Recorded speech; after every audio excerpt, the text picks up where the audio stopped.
We would like to welcome everyone for the first few in-person Young Picky Ladies Organization events. And we're so glad so many people could make it. We're pretty happy that all the speakers could also make it. We're so happy to have them on board.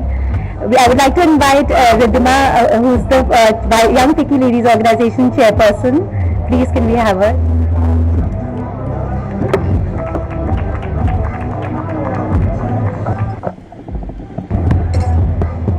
A very warm welcome, dear YFLO Delhi and FLO Delhi members, to this beautiful evening.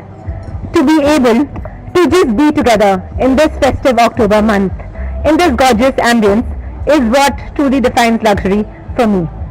Introducing you to our panel today, experts on various facets of art, design and fashion, each with a journey unique to themselves.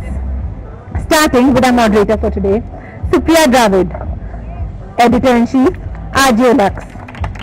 Amongst our panelists, we are honoured to have with us Kalyani Chawla, Raison Silverware, Deepika Jindal, Creative Head and MD, JSL Lifestyle, and Samir Modi, founder, Kalaba 24/7 and Modi Care. And on that note, may I now please request Supriya to take us through this conversation on luxury redefined.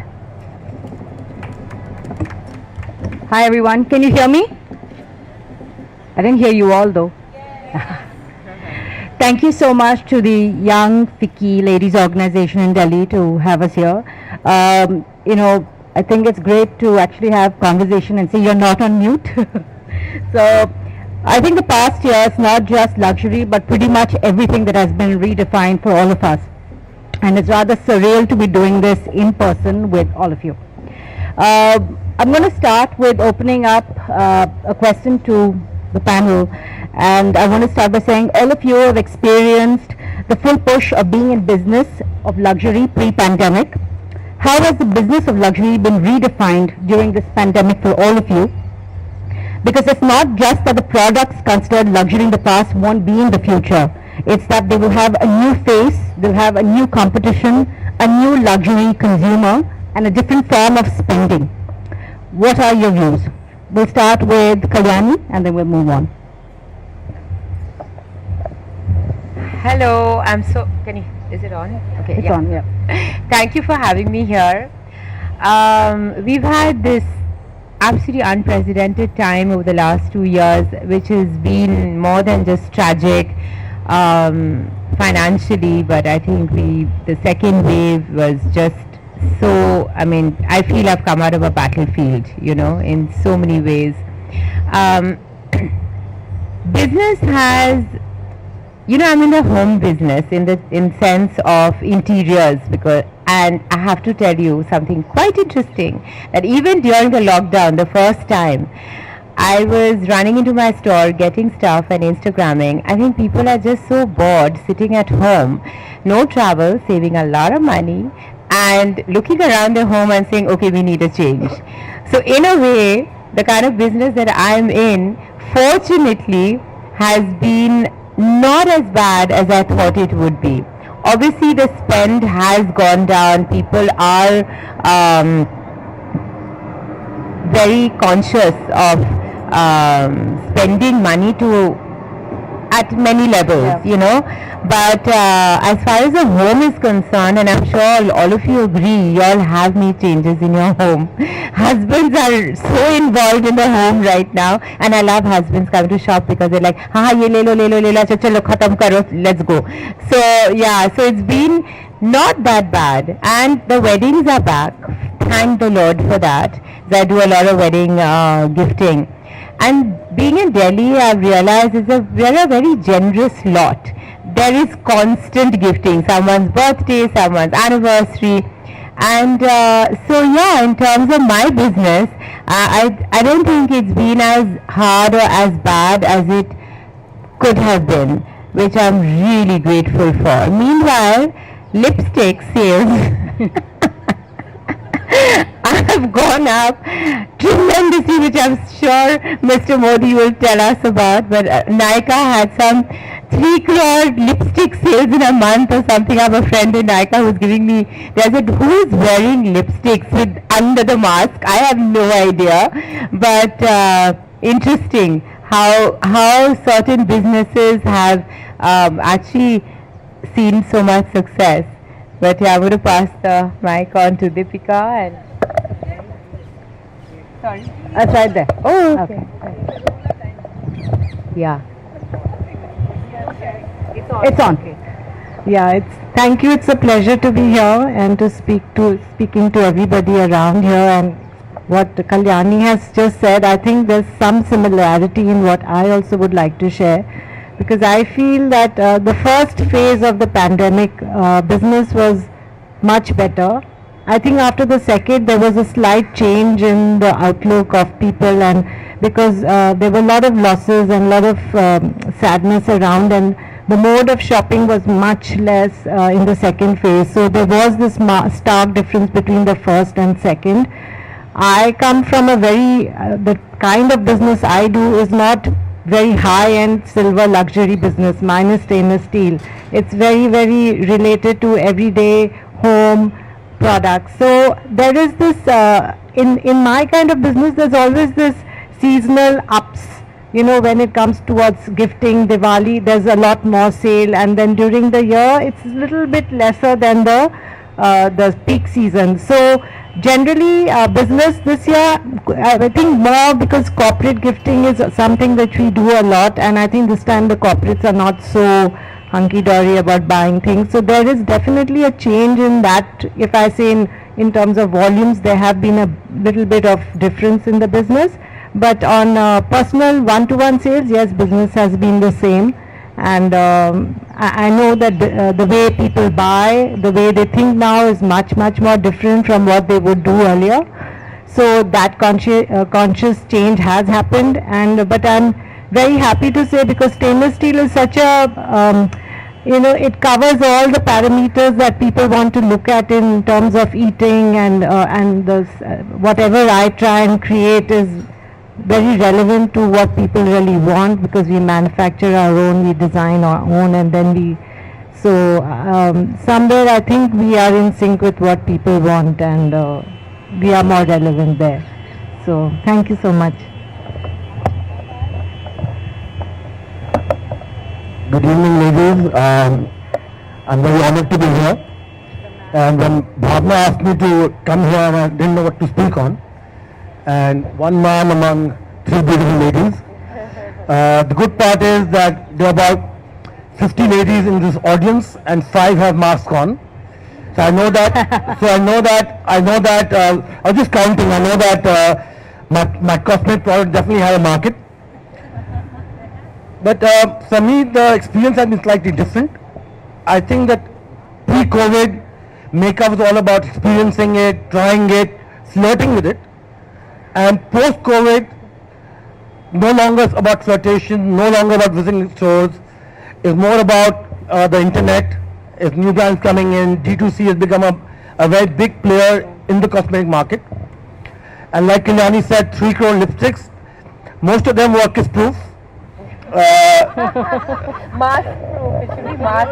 In fact, talking about lipsticks, I think the eyes and skincare has grown rapidly during COVID.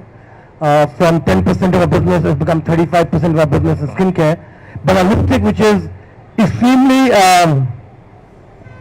comforting, moisturizing and kiss-proof has rocketed through the sky. Because I think it's a glimpse of when you take the mask off, you want to look good. And so the business is good. I think it's finally picking up. And for us in the cosmetic industry, it was very difficult, because by the time we recovered from the first wave, the second wave came. And unlike other businesses which have stores open or opened, for the makeup industry, we were, for the first time in our lives, minus turnover, because we had to take a hit on merchandise because of the expiration dates. So I think the COVID has really shut down a lot of us. I'm thankful that my father is backing me, that I can still stay alive. And for all those who want to buy makeup, please buy Sinful Mac from Calabar. Yay! Love that name. I have a question for you, Kalyani, because I know you set up Raison just before we went into lockdown, and it must not have been easy. You set up a store, it's all about the experience, and you immediately had to shut shop for, we had COVID. What did you adapt? How quickly did you adapt to, whether it's distance selling, it's also, you have to be mindful about what you're selling at that point of time. What was that like? It couldn't have been worse timing, Supriya. So I opened in the first week of March, March, right? 2020. I still have a video because, nobody actually knew what this was all about, right? And we just thought that we were just being careful. And I remember I was the first store, because I'm on DEFCON where all the stores are. I was the first store which shut down because I was talking to a few doctor friends. They say, no, this is not looking good, so just be careful. And I have a small team, and I just opened, and I'm like, okay. So I still have this video somewhere in the Raison Instagram page. Health is more important than wealth, and we'll be back in 2 weeks. See you. 2 weeks? How many months was that? So yeah, it was really bad timing. But as I mentioned earlier, social media today, the power of social media today is just absolutely amazing. So as I was saying, that when we did shut down, and I realized that, it was actually, I'm kind of laughing right now, but it's still, till today, I haven't recovered from the kind of, the kind of merchandise you have to have in a retail store, right? It is phenomenal. So it is an astronomical amount of funding that goes into just running a store. I mean, Deepika, Samir, they'll tell you, it's the same story. So it's not, it's not about just, the sales or whatever that you worry about, but the amount of merchandise that you are sitting on, which in my business with silver, that the prices that they are at, it's insane, So that was a huge stress factor for me. But yes, I did whatever I could. I used to run into the store, get stuff, and then, shoot them at home, which was quite nice because, you get these mood shots and how they actually use. And believe it or not, everything I posted got sold, so I was quite happy. So I did that. But that's all one could do. But funnily enough, Delhi women don't want to go anywhere. Yeah. So that experience of that luxury boutique of mine, of course, people come all the time, but I do half my business on WhatsApp because most people who are familiar with my, with my goods and my, with Raison, so it's easy now to kind of do WhatsApp business, we send images, and that's how I have been. It's quicker, it's on the move. It's quicker, and I've done weddings during the lockdown because as you know that the wedding season is about to start. It's already started in November. So obviously planning has been happening way in advance. Video calls, thank the Lord for Zoom. So we are just that's how one had just had to push and manage, and also the families were panicking, like what are we going to do, whether it's 50 people or whether it's 150 people, nobody knew. But the fact is that the trousseau still has to go. You still want to give your daughter or your son or your, whatever, that bandobast needs to be done. So it's been there's been a lot of panic, so much uncertainty more than anything else, which especially for weddings, it's been very, very stressful for the families. I'm just waiting for the order, but just the families itself. So it's been really difficult, actually. Logistically difficult, financially difficult. It's just the uncertainty, and we still don't know, what's going to happen, So yeah, it's not been easy at all. Deepika, I have a question for you. You set up Ardinox nearly 15 years ago with a vision to make steel an everyday luxury. Has your vision changed over the years, and especially through this pandemic? Are you looking at it with new lens? For sure. I think any business you do, and if it's spanning for 15 years, you have to keep ideating and changing because times change and your products also change, and even your knowledge changes. Yes. Because when I started, I had no knowledge of how to design and what to create. and it was a completely new material for the Indian consumer. So even my knowledge of Indian consumers and their requirements were very basic. And of course there were a lot of copy, and copying, people used to copy my products very easily because it was very simple. So through the years, with my understanding and with knowing that when you really make the products much more upmarket and more exclusive and more difficult to produce, it creates its own style and presence. So I think I have been changing all through the time, and I feel that really a brand business, although I wanted it to be almost in everybody's house, but I feel that the market is more for the higher end products, rather than everyday, because the everyday gets filled by other people. So you really need to make things much more unique and much more luxury. And I use a lot of craft in what I do. I mix the modern with the traditional and trying to blend the two. And my products are all for India. I've always very strongly believed in India, and from the time I started, there was no made in India. But for me, whatever I did from that 15 years, it was all Indian designers creating the Indian ecosystem, creating a brand in the country for Indian homes was always my thought. And I've stuck to that. That hasn't changed. But of course the products has changed, the way I design, the way we've learned a lot through the years also. So the kind of finishes and the kind of treatments we do on stainless steel, that's also changed a lot. We do a lot more different kinds of elements on it. So there's a whole new, and it's a learning process. I have a question for you, Sunil. I mean, the beauty industry per se is very resilient, and the rate and the pace at which you innovate products pre-pandemic, post-pandemic, in the pandemic has been the same. I think Calabar, in many ways, when you set it up, has been a disruptor with its product ranges, even the ones that you spoke about now, from, I think, the peel-off nail polish, the matte blush. You also launched a luxury cream, which has the same formulation of Noble Luxury brand, but at fraction of the cost. Given what we have gone through, what can we expect in the future, one from the beauty industry and one as from Calabar? So I think that one of the major things that changed was pre-pandemic and post-pandemic was a shift in the buying patterns.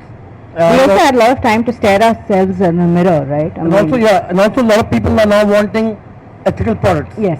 Safe for skin, sustainable, cruelty-free, sustainable.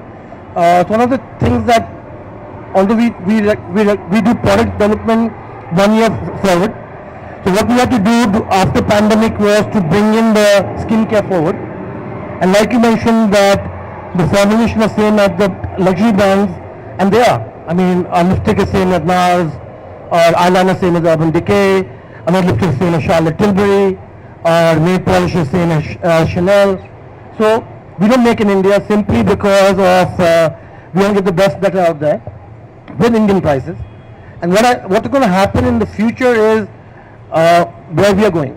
For example, we are completely cruelty free, we are completely safe, we are clean beauty, we are 70% halal compliant, and now we're going to go into sustainable plastics. So that's a change that's happening post COVID. If the brands are struggling or finding a hook or an anchor on which the younger generation, which is spending money, want to relate to. At the same time, I think there's for me at least, has been a struggle between foreign and Indian. People want MAC, they want Bobbi Brown, they want your Charlotte, they want your NAR, they want your Urban Decay, Laura Mercier, and they're okay to pay that 5,000 rupees. I mean, we just launched a highlighter same as Becca, and we are for 2,500 in Becca 9,500. The people will run to buy the Becca because वो कहते हैं ना bathroom में जब जाती हैं ladies in twos. India is the only country in the world where ladies go in twos, right? So you pull out your compact, you pull out lipstick, and it's true. I mean, I met somebody in my, I mean, I've dealt with so many women over the past 19 years. One of the agencies that came to pitch for me said, I use MAC. So I said, what do you use in MAC? She said, one eyeliner. So I said, do you have it? She said, oh, it's in my bag. I said, where's your bag? My bag is in my car. So a lot of ladies who want to show, not you guys here, but a lot of ladies who want to show that they are using the top brands, just use it on the weekends.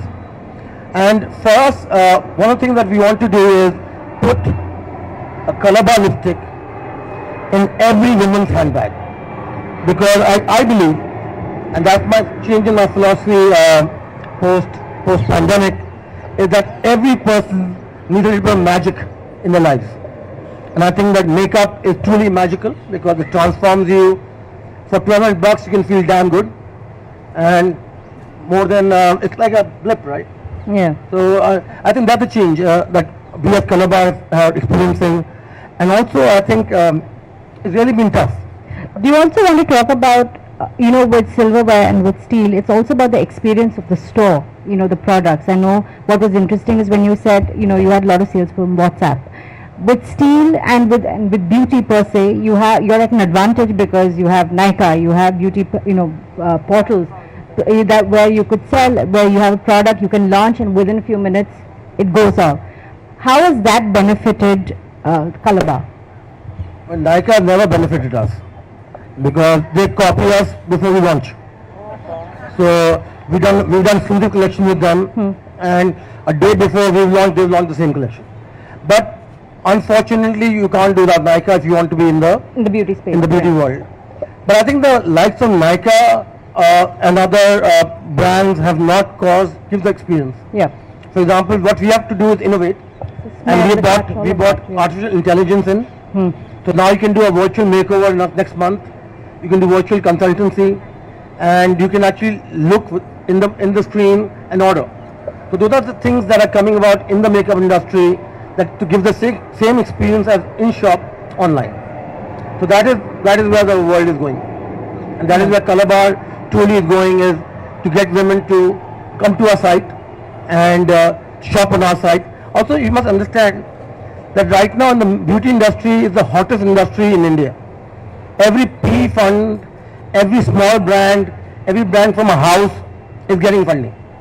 I mean, I've just heard of a brand that's 10 crores in sales, and they've got 600 crores in funding. So everyone's willing to go into the makeup side because they think that makeup is going to make or break the world.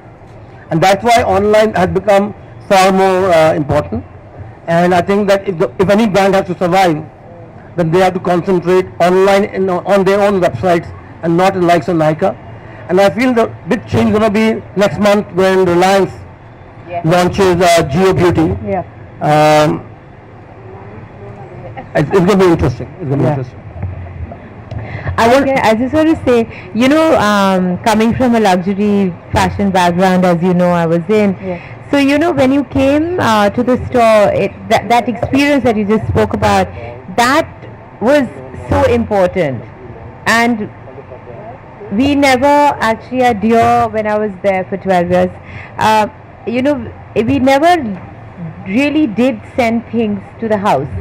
And because you wanted the client to come to the boutique to experience the experience that we had to offer. Yeah. The amount of training that goes into every staff member who interacts with a client or even who doesn't. So, this was such an important aspect which is just gone now because of the pandemic, because nobody wants to go anywhere for not just being lazy, which a lot of friends of mine are. No, but I think it's just also today it's all about convenience. It's not just about the pandemic, and it's just about convenience, and everyone's willing to do that. I mean, the amount of I go up and set up a whole house almost with my products if I have to, at a client's house. So that experience you spoke about, yes, I have Deepika's problem. I'm a 3-year-old company, 3.5-year-old company. This plagiarism in India is a nightmare because it is all available. There are karigars everywhere, My own karigars have given my designs out.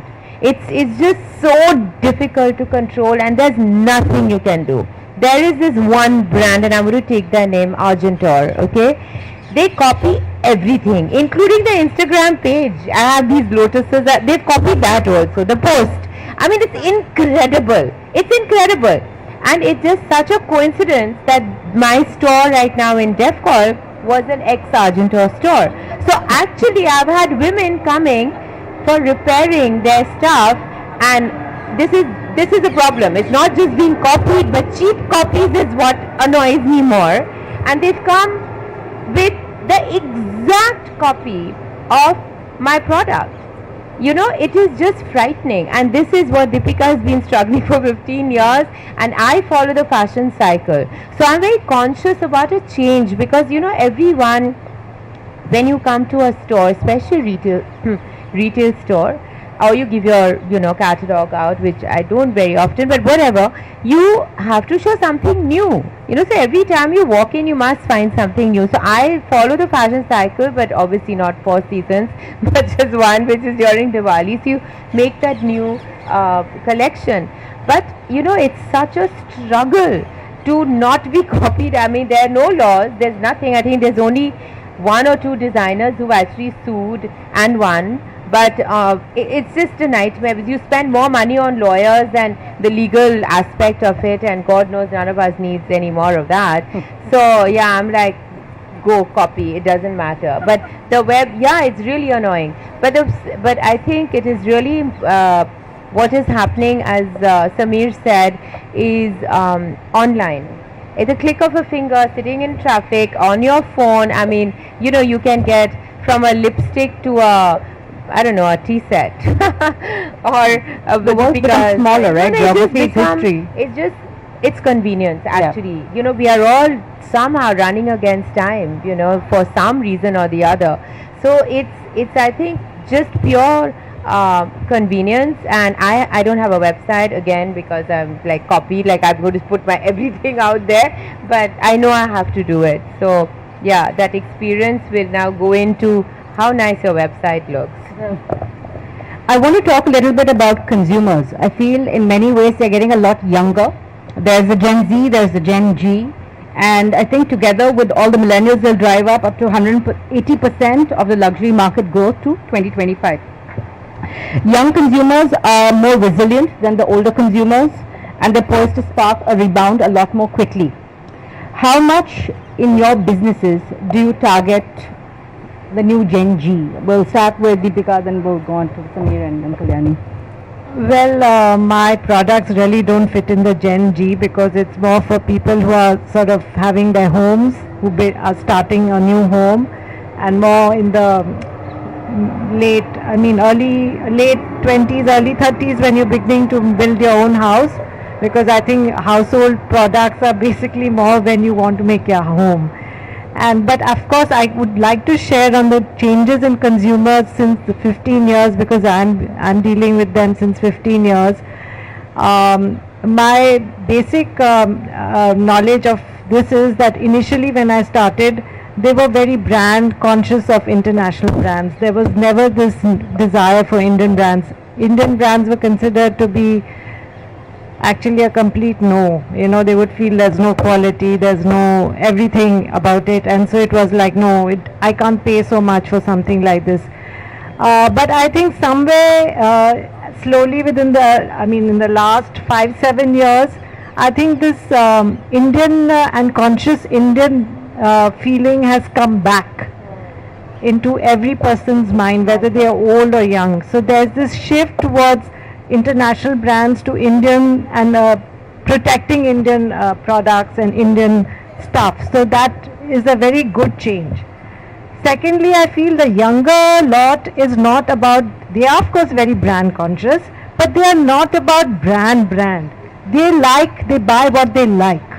So there is this, I belong to the earlier category where one would always look at expensive bags and, you know, things like those which you felt was an identity for your homes. But today the younger generation don't only look at that, they look at something they feel they're connecting to, what is going to make them their status known amongst their peers, because I think they're much more comfortable with their own selves and their own style. Yeah. So it's, and secondly, they're very comfortable online. I mean, I see packets of my daughters coming with clothes, and I look at them and say, how can you buy out, just she's never walked into a store, I think, in her life. And I can never, ever, before I click a button on anything, I'm thinking, is this going to be okay? And I made so many mistakes on sizes and all. So what I'm trying to say is that the generation is much more confident and sure of what they want. very today. digitally native. Yeah, right? they are, and they're very quick at sending what they don't want and all those. So I think there has been this change in the way they look at, and I think they are a good blend of what modernism is, what traditionalism is, and what what is expensive. I think they've got it all well balanced. So talking about Gen Z, it's a very different question for me. I've got two daughters of mine, one sitting at the back. So every time I buy something, I got to go through the approval process. Yes, no. And I've been many times I've got to take my clothes off because my daughter don't like them. But I think that what's happened with the cosmetic industry is that one, that we are already shifting to a sustainability, environment friendly, clean beauty, but at the same time it's forcing me to launch a new brand because their aspirations are different, price points are different. They're looking for a deal. The day I give a deal, I'm broke because the makeup anyway to produce is so expensive in Italy, Germany, and France. But really, the industry is changing to sustainability. For example, we've invested a lot to go into recyclable, refillables that will be launched in December, and by March the entire line is going to be refillable, and that is going to attract Gen Z because they also influence their parents. Like mom, like how can you buy this? Like my daughter, I launched a palette a few years ago, and my younger daughter said, "Dad, it's such a copy. You're going to get trolled." The whole thing of trolled, I never understood. And even today, I think that post-pandemic, I've had to struggle with this word D2C, SEO, D2C. I'm archaic, 52 years old, man. So what's happening now is that we are hiring young people. Like in the past 1 month, I must have had 15 people under 30 because they truly understand the pulse of Gen Z, which I will never understand. And that's the change that's happened. Kalyani? I actually agree with what Deepika is saying, that young people today are they know exactly what they want, and they know exactly what they don't want. So I think even in my products, I do a lot of silver plating as well. So as young couples who come, they want something beautiful, and my products, I think, are quite unique in terms of the aesthetics of it. It's different, and so I think that's a very important aspect of business today, is to keep your price points in check. This is something I'm very conscious of. Having been a consumer myself, and everything that you turn to which is beautiful doesn't have to be unaffordable. So I give a lot of leeway in terms of that aspect of the business. So I mean, I have a very young audience as well. A lot of young people who want to come and buy things for their girlfriends or boyfriends, or just a nice gift for a friend. So it starts from 3,500 rupees, so it's all affordable. So My last question before we open it up to the audience, if that's the way you want to follow, is I think the pandemic in many ways has been a great equalizer. What's the one big takeaway, big lesson that you've learned, something that you've unlearned? We'll start with you, Sunil. The first lesson I've learned is how to manage my Instagram page. And I think the pandemic added a lot of people on my page. But what I really learned is the importance of online. How important has online become, and for the last 17 years, I've prided myself in experience in store. They've got to come there, they've got to be well-trained makeup artists, the store's got to look beautiful. And the big events that you did, Right, not flirting, you flirt with makeup. Now I have to unlearn that part and say, you got to flirt with the internet. And that's, I think, the biggest takeaway that the pandemic has given me. And I wish I had gone back 2 years before. At least my valuation I've got 3 times more than what it is today. Yeah, I agree. Internet and media, social media is the most important thing that we've all learned. Store experience has gone to media. And the second thing I would say is that, especially for a company that I run, which is such a large manufacturing setup, you need a lot of businesses that can support these changes that are happening and in the forefront, because it's not about you, it's about the workforce that you're having, about 300, 400 people working for you, and how to keep them their salaries. You need to pay more than anybody. Their salaries have to go into their in bank account. So I think you have to be very conscious of how you're going to be going through these difficult times, because now it's not the way we used to do business before. It is not like a plateau kind of thing, where you've done this and it's going to be that. So there's going to be this constant change that's going to happen. So adaptability is very important, and a strong, like for me, brand businesses never made enough money to run a plant like the size I have. So I have additional businesses that help me support the back end of the business. So I think that is very important, to think that where are you going to get your income and bread and butter, not for yourselves but for these people, so that they can still survive in these difficult times, and they can be with you when you need them. So that's important. Yeah, pretty much the same actually. I didn't let anyone go during the pandemic. I'm a very small company, but I was very conscious, especially what we've been experiencing, seeing. I have become very conscious of other people's health and wellness more than mine actually. Mindful. So I did not let anyone go. I did ask them if I could actually pay them 50% of the salary for 2 months. But I said, I'm not taking this money away from you. I compensated that later, which I already have. So, one has, I think there have been so many lessons learned. And personally, I just feel that how important also me time is. I've just gone for a holiday middle of my busiest season. And I'm not indispensable. I left and just went off for 2 weeks to be with my daughter, and I'm so obsessive about my work, and I work almost 18 hours a day every day, and there's no weekend, and especially now I just left everything and I went. And I think this is a realization a lot of us have had, that you really do need that me time, and it's been a really the sky didn't fall on anyone's head while I was away. And as we've been discussing so much about Zoom, and anything is possible. You don't have to be somewhere physically. So I think we've had so many lessons that we have learned, good and bad. Become smaller. Yeah. Should we open it up to the audience? My question is to you, Sameer.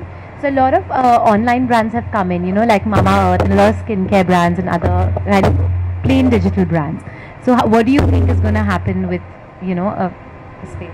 Well, question is that digitally they've come in because they've got large amount of funding. Now where they're trying to get into retail. So those who manage to get into retail will survive. Mamaearth for sure, Wow for sure, Beardo, I'm not sure, company for sure. So as these brands come in, I think what's happening is that the traditional brands have to go online, while the D2C brands are going offline. For us, for example, where we're doing right now is in maintaining a turf offline, but we're also going to launch 2 new brands, one to compete with Mamaearth and one to compete with Bombay Shaving Company on February 1st. So you have to go, I think that once the bubble of money goes away, then things will normalize. Right now it's like brand hai paisa do, like you can be anybody. You could take out a label brand with water in it, and show projection of 100 crores in 3 years, we get 1,000 crores. People are just desperate to put money in. But I think somewhere or the other is going to even out, and I'm hoping that by the time it evens out, Calabar might survive and come on top. But it's tough times. Kalyani said she took 2 weeks off.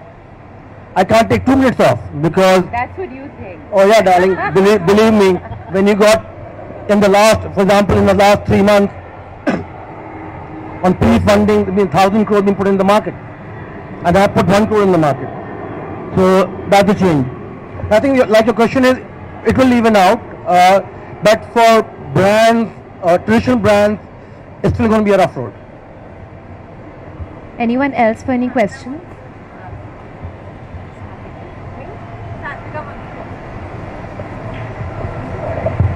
Hi, my question is to Mr. Modi. Can you hear me? Yeah. Okay. You spoke a lot about sustainability, and I think that's wonderful. That's where we need to be going. But as a consumer, what's happening in the last 1.5 years is that I'm bombarded everywhere with almost every brand saying I'm green, I'm eco-friendly, I'm cruelty-free, I'm alcohol-free, and it's become a cycle of greenwashing. And as a consumer, I'm feeling extremely confused. I don't know who to trust, and I don't know how to trust them. I don't know whether it's just labels being put for the sake of marketing, and I'm not sure how to trace back and sort of really transparently view whether what brands are saying is correct or not, and is it authentic or is it just marketing?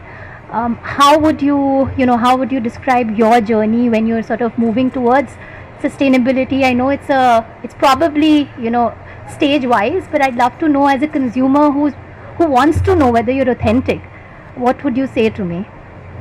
I'm going to pick it up in two, three parts. One is that environment friendly. You got to look at the ingredient listing. So those who don't show ingredients, it may be a eyewash because they're not just open to be open.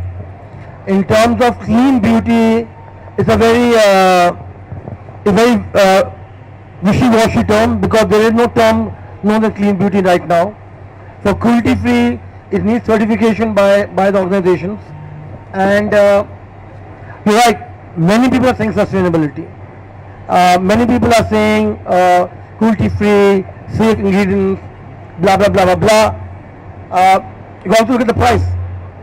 So if the price is 100 rupees versus 400 rupees, very difficult to have a sustainable product at that low price.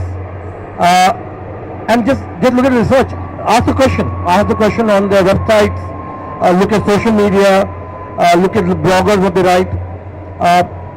For us, for example, we are just launching, because we truly believe in our program, our product. Come December 1, we're launching a guarantee of satisfaction. That for any reason you don't like a product, you don't like what we said, you don't believe in it, we don't give your money back. So it depends on how strongly you're willing to back it. And you're right, there will be more. You're right, I think you got 100, there will be thousands of them coming in because that's the amount of money coming into this industry, and especially for online. So do some research. For us, you can know, if you look at a NARS lipstick, if that's environment friendly, we are. If an Urban Decay pencil is environment friendly, we are. If Giorgio Armani foundation is environment friendly, we are. We don't make the similar products, we make the same product. One says Giorgio Armani, one says Calabar. And that's why I don't make in India. I don't want wishy-washy. I believe on not reinventing the wheel. दूसरों काम करने दो ना, हम हिंदुस्तानी हैं. Let the rest of the world do the work. I can go buy it, stamp it with Calabar.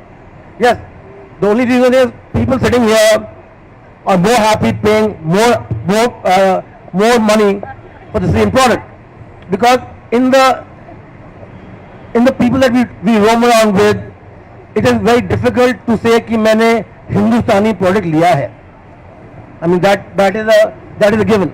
But I think that people here should realize, and I'm picking up on, I've been doing a yatra for the last 3 weeks. I've done Delhi, Ludhiana, Chandigarh, Ahmedabad, Bangalore, and by December I'm going to cover all India. it is that woman on the counter, whose salaries got affected, who's earning 20,000 rupees, feeding her family, and sometimes she's the only working member. So my view is that this is the tough part. And we have 1,500 women working for us, and during the pandemic we had to take care of their salaries, which is about 24,000 rupees each. So we didn't cut any money, but they are good brands. Look at the ethos, look at what they believe in, and foreign matlab it doesn't have to be good. I hope I'm able to answer your question. I think that cuts across every business. We have to own our own countries and our own products. That's why a lot of Indian designers are not being able to come up, and there's always this because you notice it, because especially I noticed it more when I started my brand, and I realized that everything supersedes Indian, and they always have this doubt about Indian products, and I think we need to get that confidence back in what we, we are all conscientious people, and we give the best with the best price, and I think we need to support our own country a lot more. We all have the means, but we need to support what we do in our country, and we do very wonderful stuff. There's a website. I forget what it's called. You can give in any product, and they test it for you. So if it's saying that certain percentage of whatever the mix is, and if it's not authentic, it's very easy. And I have friends who are doing this constantly, because it's so true. We are bombarded with all this, and you really don't know who to trust and what really works. But this no point telling you this if I don't know the name. Well, I think there is a site, and they're very, very good, very, very good. But they normally cover international brands. They're not. Yes. They're not covering Like Indian somebody brands. sent a Dior and that's how I was told about it. He said, it's actually really accurate. I'm like, I told you it's a good brand. No, but honestly, they test the percentage of the mix of whatever, the content. I think it's called Honest Beauty, if I'm not mistaken. I think it's called Honest Beauty. Also look at the certificates on the website, FD approved, ED approved. But those are another qualifications of international approvals. Hi, I'm Stuti. First of all, thank you Ridhima and the entire panel for this lovely evening. My question is to both Deepika and Kalyani. So I have just started an artisanal homeware and furniture brand, literally in the middle of the pandemic. It's called the Wood House. And right now we are mostly doing handcrafted wooden furniture, but expanding into other categories. And again, the entire idea is to drive the made in India, vocal for local, handcrafted conversation ahead.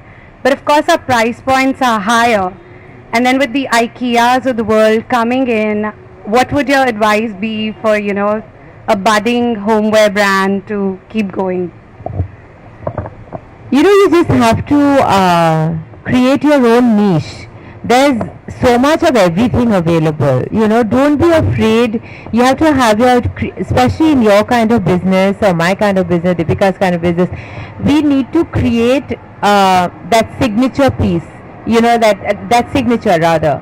So that I know my products are recognized today, and that makes me feel really good. If you see my product in someone obviously who knows Raison, say, hey, that's a Raison product. So that for me is the best thing that can happen to any brand.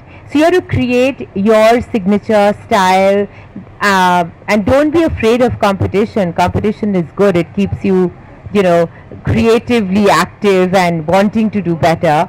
But keep evolving, and you will. You are obviously a creative person, and I don't think you need to be afraid. There's so much of everything. If I had to be afraid, I started this business in a silver is such a auspicious metal, and from a birth to a child to a marriage, this silver is like an age-old gifting. There's so many companies so many companies. I wasn't afraid to get into this business, which actually I knew nothing about, but I just did it.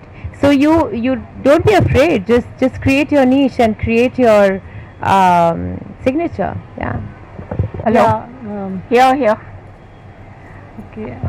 Should I answer to her question? Yeah, please. Yeah, sorry. No, what I would like to say, what Kalyani says, of course, you believe in what you do, but I also would like to say that initially when you start, you're a little confused as to what you usually want to do, because you're still testing the markets and you're trying out different stuff, because generally you think, let me make these, but I think as time passes, you find out what is really your own niche, as she said, that creates your own identity, which is important, because there's everything available and you're going to deal with international brands, and they are, they have their lot of things plus for them, because they're old, they're known, people want to pay for those names. So I think with time, be very conscious of your consumers, create your target audience, because it's very important to create who is your target audience, because in that 100 number you must choose who is your target audience and try and connect to them. You cannot connect to all, so fix your target audience and try and create products relevant to them, rather than try and do everything. I've done that. I've done lots of products and I've realized I've gone too far. So you have to bring yourself back. So instead of widening yourself, keep conscious of that thought, that who is your target audience, what they would like to pay and what would they like, and just fix on them. Then you will start seeing a lot more. So don't do everything all at once. Yeah? Yeah, good evening. Thank you, Ridhima, for this lovely evening. I want to compliment all the people on the stage, because I am really a very, very desi person at heart, and I believe in buying our desi products, because when I was not like this before, but now after reading a lot of our history, I think the foreigners have looted us enough. So we should really promote our desi brands, and I would request everyone to give us good quality at reasonable prices.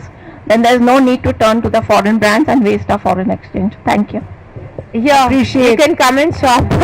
Please do. Diwali is around the corner. We've got a good variety. Huge variety and very good quality. So on that note, any last few words? Also, I think from Supriya, you've been a part of this from another angle with Elle and Ajio, so I'm sure you have another kind of version to the conversation we've had. No, I think I tend to agree with our panelists. I think they hit the nail on the head. I think that we have a changing face of a consumer, and we have to adapt a lot more quickly, digitally, and move on. Shop. That's all I can say. We've been indoors too long. Thank you. We're going to ask our Senior Vice Chair Gayatri Rai to give the vote of thanks.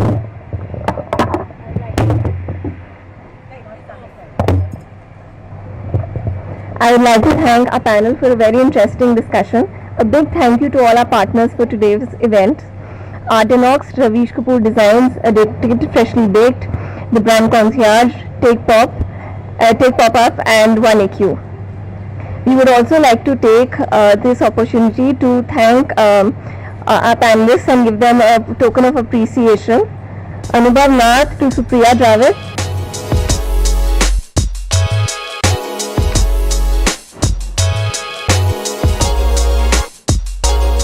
Bhavna Kakkar to Samir Modi.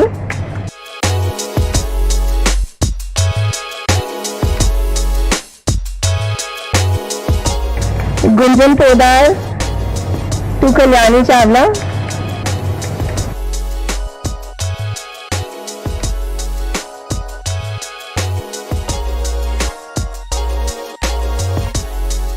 And our chairperson Ridhima Khanna to Deepika Jindal.